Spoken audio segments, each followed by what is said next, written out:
This is our 3D printer printing a set of parachute mounts for our weather instrumentation capsule weather balloon equipment. These will get mounted in a sphere made of styrofoam. This is a stack of various parts that we use inside of our weather balloon. We keep them on hand. There's a switch mount. These are light mounts. Here's the parachute mount again with the inner and outer brace. This is a heating unit we've developed. The batteries have to be kept warm because at 25,000 feet it's below zero and the batteries could fail on us unless they're kept warm. This is another battery holder. It's a battery pack that sort of looks like a smartphone. This is our tracker holder, and this plate is what we mount our equipment on, such as the GoPro camera. And here is a funnel cover for the camera to keep water from hitting it. Now here's the parachute mount being tested. Parachute is a special snag-proof parachute used in weather balloons. It only uses 4 cords, and it's supposed to be snag-proof from getting stuck in trees because of its design. It only has 4 cords.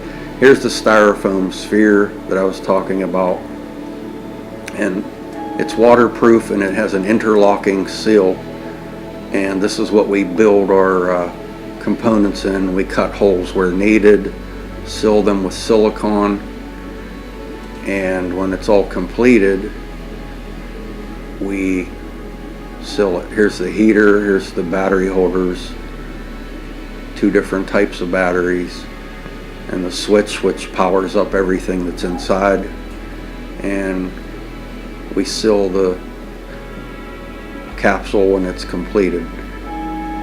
And 4 of these parachute mounts go through the styrofoam, and then after we use silicone we use an aluminum metal tape. This is our helium tank. The helium we have is scientific grade.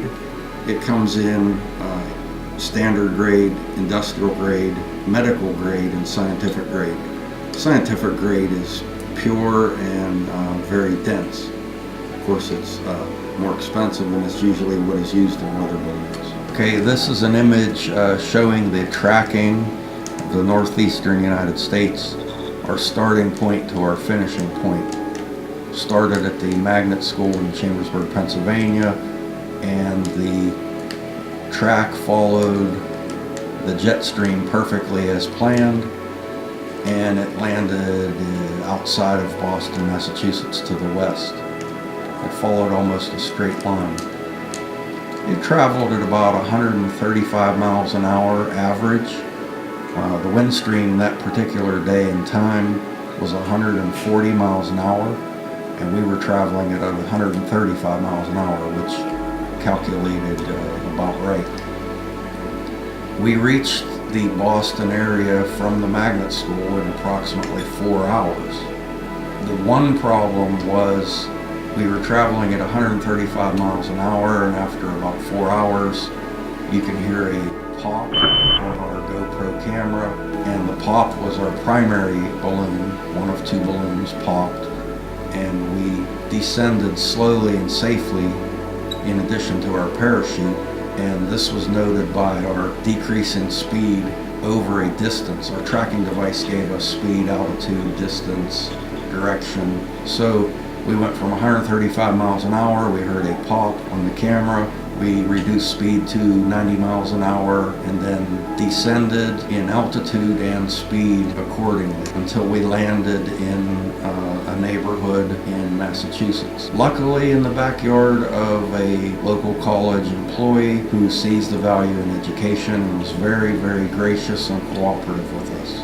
Here's some footage of the gentleman who found our weather balloon in his backyard.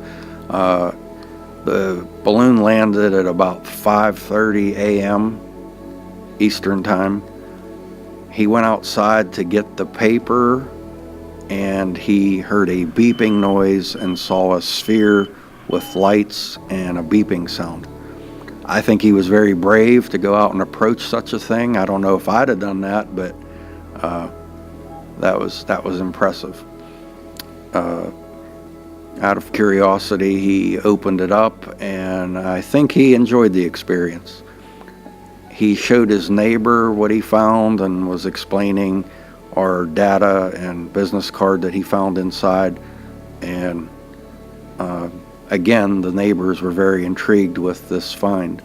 And I appreciate these people who I will not mention names, but I appreciate their cooperation and being so gracious as to return our equipment.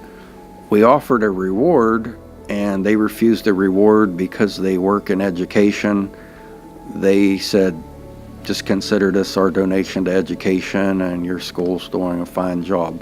So we should all take that as a large compliment.